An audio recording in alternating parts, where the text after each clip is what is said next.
दोस्तों अगर आप भी यूपीएससी सीडीएस के लिए फॉर्म वगैरह फिल कर रहे हैं तो यहाँ पर सबसे पहले तो आपको अपना आइडेंटिटी कार्ड या फिर आइडेंटिटी प्रूफ अपलोड करने का ऑप्शन देखने के लिए मिलता है, जिसमें आपको अपना आधार कार्ड या फिर पैन कार्ड या फिर वोटर आईडी कार्ड, काफी सारे इसमें ऑप्शन आते हैं, तो उसमें से कोई भी एक डॉक्यूमेंट वगैरह अपलोड करना पड़ता है। और इसके अगले स्टेप पर आपको यहाँ पर फोटो और सिग्नेचर वगैरह अपलोड करने का ऑप्शन देखने के लिए मिलता है। और कई लोगों को इसी में समस्या आती है, तो आज की इस वीडियो में आपको बताऊंगा अगर आप भी यूपीएससी सीडीएस के लिए फॉर्म को फिल कर रहे हैं तो यहाँ पर किस तरीके से आपको यहाँ पर डॉक्यूमेंट वगैरह अपलोड करना है, यानी कि आईडी प्रूफ वगैरह अपलोड करना है, कैसे क्या आप इसका साइज वगैरह सेट करेंगे और इसको पीडीएफ में कैसे आपको कन्वर्ट करना है ताकि आपको अपलोड करने में कोई प्रॉब्लम ना आए, और फोटो और सिग्नेचर का डायमेंशन वगैरह कैसे क्या सेट करेंगे और क्या इंस्ट्रक्शन इन डॉक्यूमेंट से रिलेटेड दे रखे हैं इसके नोटिफिकेशन में, ताकि आगे चल के आपका फॉर्म भी रिजेक्ट ना हो। और साथ में ये भी बताऊंगा चाहे आप मोबाइल से या फिर पीसी से फॉर्म को फिल कर रहे हैं, आप इन सभी चीजों को कैसे क्या अपलोड कर पाएंगे। तो वीडियो को शुरू से लेकर आखिरी तक पूरा देखिएगा। और दोस्तों चैनल पर अगर पहली बार आए तो फटाफट के लिए चैनल को सब्सक्राइब, ताकि फ्यूचर में भी आपको ऐसी जॉब्स और वैकेंसी से रिलेटेड जानकारी अपडेट्स वगैरह मिलती रहे। तो जैसे कि यहाँ पर आपको नजर आ रहा है दोस्तों, मैं डायरेक्ट उसी पेज पर आ गया हूँ जहाँ पर आपको अपना फोटो आइडेंटिटी कार्ड सेलेक्ट करना है। जैसे कि यहाँ पर आपको ऑप्शन नजर आ रहे हैं Aadhaar card, driving licence, PAN card, passport, photo ID card, voter card. तो ज्यादातर कैंडिडेट के पास आपका आधार कार्ड होगा, तो यहाँ पर मैंने आधार कार्ड सेलेक्ट कर लिया है। अब आधार कार्ड भी दोस्तों दो तरीके के होते हैं, एक तो पुराना वाला, जैसे कि उनके पास पूरा आधार कार्ड होता है वो काटते नहीं है, तो आप चाहे तो उस पूरे आधार कार्ड की फोटो खींच सकते हैं और डायरेक्ट एक बार में यहाँ पर पीडीएफ में कन्वर्ट करके अपलोड कर सकते हैं। प्रोसेस मैं आपको बता ही दूंगा वीडियो के बीच में, मतलब अभी थोड़ी देर में।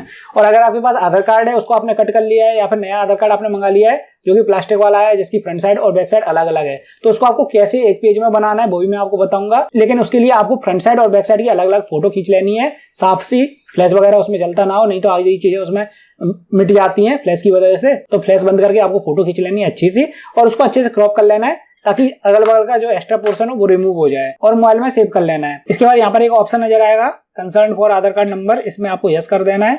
इसके बाद यहाँ पर लिखा आ रहा है आइडेंटिटी कार्ड का नंबर डालें, यानी कि आपने जो आइडेंटिटी कार्ड ऊपर सेलेक्ट किया है, जैसे मैंने यहाँ पर आधार कार्ड सेलेक्ट किया है तो आधार कार्ड का आपको नंबर डाल लेना है, और यहाँ पर दोबारा से कंफर्म कर लेना है, वेरीफाई कर लेना है अपने आधार कार्ड का नंबर डाल के, मतलब दोनों नंबर सेम होना चाहिए, कोई मिस्टेक होगी तो ये वेरीफाई नहीं हो पाएगा। यहाँ पर दोस्तों आपको अपने आधार कार्ड की, यानी कि जो आपने आईडी कार्ड ऊपर सेलेक्ट किया है उसकी, और यह कॉपी पीडीएफ में कन्वर्ट करके यहाँ पर अपलोड करनी है। अब कई लोग बोलते हैं फोटोकॉपी कर सकते हैं, तो यहाँ पर फोटोकॉपी आप नहीं कर सकते किसी भी आईडी प्रूफ की, आपको ओरिजिनली स्कैन करके या फिर फोटो वगैरह खींचिए उसको कन्वर्ट करके पीडीएफ में बदलने के बाद यहाँ पर अपलोड करनी है। अब यहाँ पर दोस्तों एक चीज लिखी हुई है, इंस्ट्रक्शन वगैरह लिखे हुए हैं, जैसे कि यहाँ पर लिख रखा है कि जो भी आप पीडीएफ में फाइल अपलोड करें वो पासवर्ड प्रोटेक्टेड नहीं होनी चाहिए। कई बार लोग आधार कार्ड को डायरेक्ट आधार कार्ड की वेबसाइट से डाउनलोड कर लेते हैं और यहाँ पर अपलोड करते हैं, लेकिन वो पासवर्ड प्रोटेक्टेड होती है, यानी कि उसको खोलने के लिए आपको पासवर्ड वगैरह डालना पड़ता है, तो वो वाली फाइल आप यहाँ पर अपलोड नहीं कर सकते हैं। तो आपको अपने आधार कार्ड की फ्रंट साइड और बैक साइड की फोटो खींच लेनी है और उसके बाद आ जाना है onlineboost.in पर। इसकी लिंक मैं डिस्क्रिप्शन बॉक्स में भी डाल दूंगा। यहाँ पर दोस्तों आपको ऑनलाइन टूल्स वाला ऑप्शन आ जाएगा, इस पर आपको क्लिक कर देना है। ये वेबसाइट वैसे तो फ्री है और आप इस वेबसाइट का आराम से मोबाइल और पीसी में यूज कर सकते हैं, और यूज करने के बाद अगर आपको ये वेबसाइट पसंद आती है तो दोस्तों आप यहाँ पर डोनेशन वगैरह भी कर सकते हैं, क्योंकि आपको पता ही होगा वेबसाइट चलाने के लिए हर महीने कुछ ना कुछ हमें अमाउंट वगैरह पे करना पड़ता है, और ये फ्री वेबसाइट है आप लोगों की मदद के लिए, तो आप चाहे तो यहाँ पर 5, 10, 20 रुपए के डोनेशन वगैरह कर सकते हैं। यहाँ पर हम लोगों ने QR कोड डाल रखा है और यूपीआई आईडी डाल रखी है। मैं आ जाता हूँ ऑनलाइन टूल्स वाले ऑप्शन में। यहाँ पर दोस्तों आपको जितने भी टूल्स नजर आ रहे हैं सभी फ्री ऑफ कॉस्ट है, आप इनका फ्री में यूज कर सकते हैं। मैं आपको यूज करके अभी दिखाऊंगा। सबसे पहले दोस्तों आप जो भी आधार कार्ड वगैरह यहाँ पर अपलोड कर रहे हैं उसको ज्वाइन करना पड़ेगा फ्रंट साइड और बैक साइड की, अगर आपकी अलग अलग है और आपने अलग अलग फोटो खींच ली है। तो इसके लिए यहाँ पर हमने इमेज ज्वाइनर वाला एक टूल डाल रखा है, इसको आप ओपन कर लेंगे। इसके बाद यहाँ पर हम दोस्तों आधार कार्ड की फ्रंट साइड की कॉपी सेलेक्ट करेंगे। जैसे ये मेरे पास एक सैंपल कॉपी डली हुई है, इसको मैं यहाँ पर ओपन कर लेता हूँ, और नीचे वाले ऑप्शन में आपको आधार कार्ड की बैक साइड कॉपी सेलेक्ट करनी है। तो हमने दोनों साइड की सेलेक्ट कर ली है। इसके बाद यहाँ पर वर्टिकल वाले ऑप्शन पर क्लिक कर देंगे और ज्वाइन इमेज वाले ऑप्शन पर क्लिक कर देंगे।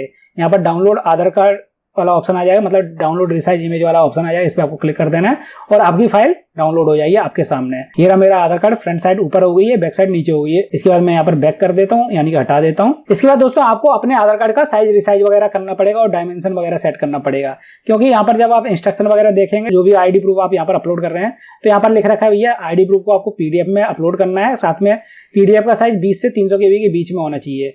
तो हो सकता है आपकी इमेज का साइज 20 KB से कम हो या फिर 300 KB से ज्यादा का हो, तो आपको यहाँ पर दोस्तों मैनुअल इमेज रिसाइज वाले ऑप्शन पर आ जाना है। ऑनलाइन टूल्स वाले ऑप्शन पर वापस आप क्लिक करेंगे, यहाँ पर मैनुअल इमेज रिसाइज वाला ऑप्शन नजर आएगा, इसको ओपन कर लेना है। यहाँ पर आपको अपने वही आधार कार्ड सेलेक्ट करना है जिसको आपने डाउनलोड किया था ऊपर नीचे ज्वाइन करने के बाद। इसको मैं यहाँ पर ओपन कर लेता हूँ। पिक्सल्स वाले ऑप्शन में पिक्सल्स ही रहने देना है। आप देखेंगे आपकी इमेज का साइज यहाँ पर 40 KB के आसपास आ रहा होगा, तो इसको आपको कन्वर्ट करने की जरूरत नहीं है, लेकिन कम ज्यादा हो तो आपको क्या करना है दोस्तों, डेप्थ में डाल देना है 500 और हाइट में डाल देना है 700। इस तरीके से आप देखेंगे आपकी इमेज का साइज ऑटोमेटिकली 50 KB के आसपास हो जाएगा। कम ज्यादा आप यहाँ से कर सकते हैं, अगर ना हो तो मैं यहाँ पर 60 KB के आसपास कर लेता हूँ और उसके बाद इमेज को मैं डाउनलोड कर लेता हूँ वापस से। किसी भी नाम से आप इसको सेव कर लीजिए। अब अगर आपके पास आपका पैन कार्ड है या फिर दूसरा कोई आईडी प्रूफ है जो कि एक सिंगल साइड ही है, तो आप चाहे तो यहाँ पर जैसे मैं एक फाइल सेलेक्ट करके दिखा देता हूँ आपको। जैसे मान लीजिए आप पैन कार्ड यहाँ पर अपलोड कर रहे हैं तो उसका साइज हो सकता है कम ज़्यादा हो, मतलब 300 KB ज़्यादा का हो या फिर 20 KB कम का हो। तो उस केस में क्या करना है दोस्तों, आपको यहाँ पर 700 डाल देना है और यहाँ पर 500 डाल देना है। आप देखेंगे इस तरीके से ऑटोमेटिकली पैन कार्ड आपका हो जाएगा और साइज उसका 30 KB के आसपास हो चुका है। कम ज़्यादा आप यहाँ से कर सकते हैं क्वालिटी वाले ऑप्शन से, 50 KB 60 KB के आसपास कर लीजिए और इसके बाद आपको डाउनलोड कर लेना है इसको। अब बारी आती है कोई भी आईडी प्रूफ को आपको PDF में कैसे बदलना है। और अगर आपके पास पुराना वाला आधार कार्ड है जो कि पूरा ज्वाइन होकर आता है, उसकी आपने फोटो वगैरह खींच ली है, तो आपको फर्स्ट डेप्थ वाले ऑप्शन में 500 डाल के रखना है और हाइट वाले ऑप्शन में 700 डाल देना है और साइज वगैरह सेट करने के बाद आधार कार्ड डाउनलोड कर लेना है। इसके बाद दोस्तों अब बारी आती है आपको PDF में कैसे बदलना है। तो यहाँ पर नीचे एक ऑप्शन दे रखा है हमने JPG to PDF, इसको आपको ओपन कर लेना है और जो फाइल आपको वहाँ पर अपलोड करना है PDF में कन्वर्ट करके उसको आपको सेलेक्ट कर लेना है। यहाँ पर जैसे कि हमें आधार कार्ड अपलोड करना है ये वाला, इसको मैंने यहाँ पर ओपन कर लिया है और कन्वर्ट टू PDF वाले ऑप्शन पर आप क्लिक कर देंगे, आपकी फाइल ऑटोमेटिकली सेव करने का ऑप्शन आ जाएगा, PDF में सेव हो जाएगी आपकी फाइल। इसके बाद आपको सिंपली इसी वाले ऑप्शन पर आ जाना है, यहाँ पर अपनी फाइल को सेलेक्ट कर लेना है। यहाँ पर लिख कर आने लगेगा file has been uploaded successfully. इसके बाद सभी डिटेल्स वगैरह फिल करने के बाद कंटिन्यू कर देना है आपको। इसके बाद दोस्तों यहाँ पर आपको फोटो और सिग्नेचर वगैरह अपलोड करने का ऑप्शन नजर आएंगे। तो इससे रिलेटेड सबसे पहले तो हम इंस्ट्रक्शन देख लेते हैं। आप नीचे जब आएंगे इसको स्क्रॉल करते हुए तो यहाँ पर आपको एक्सेप्टेबल फोटो और सिग्नेचर से रिलेटेड जानकारी मिल जाएगी और नॉन एक्सेप्टेबल फोटो और नॉन एक्सेप्टेबल सिग्नेचर से रिलेटेड जानकारी मिल जाएगी। तो यहाँ पर जैसे कि आपको एक्सेप्टेबल फोटो में नजर आ रहा है, फोटो आपकी व्हाइट बैकग्राउंड की होनी चाहिए, चेहरा वगैरह बिल्कुल साफ नजर आना चाहिए, चश्मा वगैरह कुछ आपको लगाकर फोटो नहीं खिंचानी है और सेल्फी वगैरह नहीं लेनी है दोस्तों, बिल्कुल साफ सुथरी आपकी फोटो होनी चाहिए, पासपोर्ट साइज कलर फोटो होनी चाहिए, बैकग्राउंड इसमें व्हाइट होना चाहिए जैसे कि मैंने आपको बता दिया है। फोटो के नीचे आपको नाम और डेट ऑफ फोटो डालनी है, यानी कि फोटो खींचने की तारीख और आपका जो भी नाम है आपकी डॉक्यूमेंट्स वगैरह में लिखा हुआ है वो पूरा नाम आपका आ जाना चाहिए कैपिटल लेटर्स में। अगर मैं सिग्नेचर की बात करूं दोस्तों, सिग्नेचर आपको ब्लैक पेन से करने हैं व्हाइट पेपर पर, यानी कि बिना लाने वाला पेपर होना चाहिए, उसको उस पर आपको ब्लैक पेन से साइन कर लेने हैं।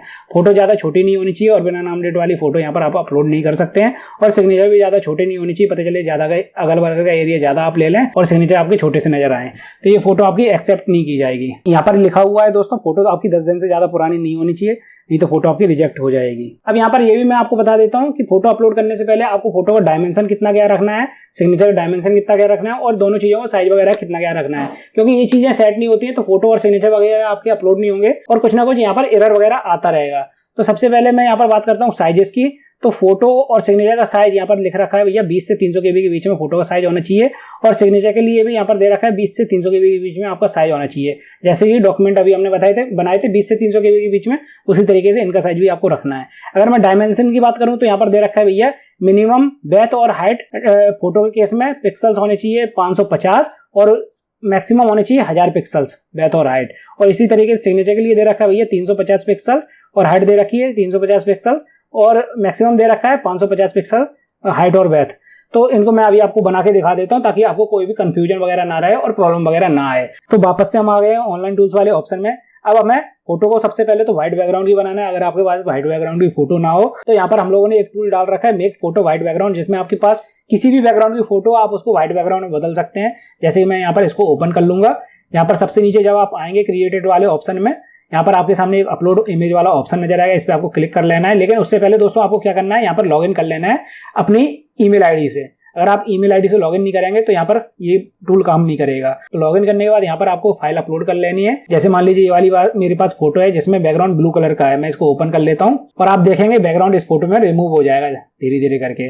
इसके बाद आपको फोटो डाउनलोड कर लेनी है। यहाँ पर एक आपको एरो नजर आएगा, इस पर आपको क्लिक करना है। इसके बाद आपको जेपीजी और पीएनजी के ऑप्शन नजर आएंगे, तो इसमें आपको जेपीजी वाले ऑप्शन पर क्लिक करना है और यहाँ पर आपको इमेज क्वालिटी में कुछ नहीं करना है, डायरेक्ट आपको इमेज को डाउनलोड कर लेना है। आपकी इमेज डायरेक्टली यहाँ पर व्हाइट बैकग्राउंड की होकर सेव हो जाएगी इस तरीके से। इसके बाद इमेज पर आपको दोस्तों नाम और डेट डाल लेनी है। अब अगर आपके पास पहले से ही व्हाइट बैकग्राउंड की इमेज है तो आप डायरेक्टली इमेज पर नाम और डेट डाल लीजिए। इस वाले टूल पर आकर वापस से यहाँ पर नेम एंड डेट वाला टूल दिखाई दे जाएगा, आपको इस पर क्लिक कर लेना है। यहाँ पर फोटो सेलेक्ट कर लेनी है, जो भी आपको फोटो अगर आप अपलोड करनी है। जैसे कि मान लीजिए ये वाली मेरे को फोटो अपलोड करनी है तो मैं इसमें ओपन कर लेता हूँ। यहाँ पर आपको नाम डाल देना है, जो भी आपका नाम है, जो भी आपकी मार्कशीट वगैरह में लिखा है या फिर फॉर्म वगैरह में लिखा है, और यहाँ पर डेट डाल देनी है आज की, यानी कि फोटो खींचने की तारीख सेलेक्ट कर लेनी है। तो यहाँ पर टुडे वाला ऑप्शन आपको नजर आएगा, इस पर क्लिक कर देना है और जनरेट वाले ऑप्शन पर क्लिक कर देना है। यहाँ पर आज की डेट डलकर आ जाएगी। इसके बाद डाउनलोड कन्वर्टेड इमेज वाले ऑप्शन पर क्लिक कर देना है और आपकी इमेज यहाँ पर डाउनलोड हो जाएगी कुछ इस तरीके से। अब इसके बाद दोस्तों आपको वापस से ऑनलाइन टूल्स वाले ऑप्शन में आना है। यहाँ पर मैनुअल इमेज रिसाइजर वाला ऑप्शन नजर आएगा और यहाँ पर आपको जो आपने इमेज डाउनलोड करी है कन्वर्ट करने के बाद, मतलब नाम डेट वगैरह डालने के बाद उसको सेलेक्ट कर लेना है और यहाँ पर पिक्सल्स ही रहने देना है। ब्रेथ वाले में जैसे कि मैंने आपको अभी बताया था 600 डाल देना है और हाइट में भी आपको 600 डाल देना है। कुछ आपकी फोटो चौकोर तरीके की हो जाएगी, कुछ नहीं करना है आपको। यहाँ पर साइज वगैरह चेक कर लेना है, 20 से 300 KB के बीच में होना चाहिए। अगर नहीं है तो आप यहाँ से कम ज़्यादा कर सकते हैं। मैं यहाँ पर 50 KB के आसपास कर लेता हूँ, 50-60 KB के आसपास। इसके बाद यहाँ पर मैं दोबारा से इमेज को डाउनलोड कर लेता हूँ और किसी भी नाम से आप इसको सेव कर लीजिए। इसके बाद दोस्तों आपको यहाँ पर सिग्नेचर सेलेक्ट करने हैं। तो सिग्नेचर केस में मैंने आपको बता ही दिया है किस तरीके से सिग्नेचर आपके होने चाहिए। चाहे तो आप हिंदी में भी साइन कर सकते हैं, चाहे आप इंग्लिश में साइन कर सकते हैं, लेकिन साइन आपको ब्लैक पेन से ही करने हैं। और लेकिन अगर आप दोस्तों इंग्लिश में साइन कर रहे हैं तो आपको कैपिटल लेटर में साइन नहीं करने हैं, नहीं तो साइन आपके रिजेक्ट हो जाएंगे। मैं यहाँ पर ये वाले साइन सेलेक्ट कर लेता हूँ। बिना लाइन वाला पेपर है, ब्लैक पेन से आपको साइन करने में फिर से बता देता हूँ। इसको मैं यहाँ पर ओपन कर लेता हूँ। इसके बाद दोस्तों ब्रेथ वाले ऑप्शन में आपको 500 डाल देना है और हाइट वाले ऑप्शन में भी 500 डाल देना है। और नीचे इमेज क्वालिटी वाले ऑप्शन से आपको यहाँ पर सिग्नेचर का साइज सेट कर लेना है। 20 से 300 KB के बीच में होना चाहिए, चाहे इतना भी। मैंने यहाँ पर 50 KB के आसपास कर लिया, आप चाहे जितना भी कर लीजिए, 20 से 300 KB के बीच में होना चाहिए। लेकिन उसके बाद सिग्नेचर को भी डाउनलोड कर लीजिए, किसी भी नाम से आप सेव कर लीजिए इसको भी। इसके बाद दोस्तों एक करके दोनों चीज़ों को हम यहाँ पर अपलोड कर लेंगे। सबसे पहले तो हम यहाँ पर फोटोग्राफ सेलेक्ट कर लेते हैं। जो फोटोग्राफ हमने बनाई है, ये रही हमारे पास फोटो और ये रहा हमारे पास सिग्नेचर। दोनों को हमने अपलोड कर लिया है और अपलोड इमेज वाले ऑप्शन पर क्लिक कर देते हैं। आपके सामने प्रीव्यू बन के आ जाएगा। इसके बाद आपको कंटिन्यू कर देना है। आप देखेंगे यहाँ पर ऑटोमेटिकली टिक लग कर आ जाएगा। अगर ये चीज़ ग्रीन नहीं होती है तो समझ जाइए अभी आपके अपलोड नहीं हुए, तो आपको दोबारा से इस वाले ऑप्शन पर क्लिक करना है और दोनों चीज़ों को सेलेक्ट करके, क्योंकि कन्वर्ट तो आपने पहले ही कर ली है, दोनों चीज़ों को सेलेक्ट करके दोबारा से अपलोड कर लेना है। कभी कभी क्या रहता है, टाइम ज़्यादा लग जाता है तो यहाँ पर ये वाले ग्रीन नहीं होता है, तो इस वजह से दोबारा से आपको अपलोड कर लेना है, तो ऑटोमेटिकली ग्रीन हो जाएगा। तो भैया इस तरीके से आपको फोटो, सिग्नेचर और आईडी प्रूफ वगैरह अपलोड करना था। अगर आपको फिर भी कोई प्रॉब्लम या समस्या आ रही है तो आप मुझसे कमेंट सेक्शन में पूछ सकते हैं। और हाँ, जैसे ही मैंने आपको बताया था डोनेशन से रिलेटेड, तो आप चाहे तो हमारी मदद कर सकते हैं डोनेशन वगैरह करके, ताकि वेबसाइट फ्यूचर में भी वर्क करती रहे। और दोस्तों अगर आपको वीडियो पसंद आई तो वीडियो को लाइक, चैनल को सब्सक्राइब करना मत भूलिएगा।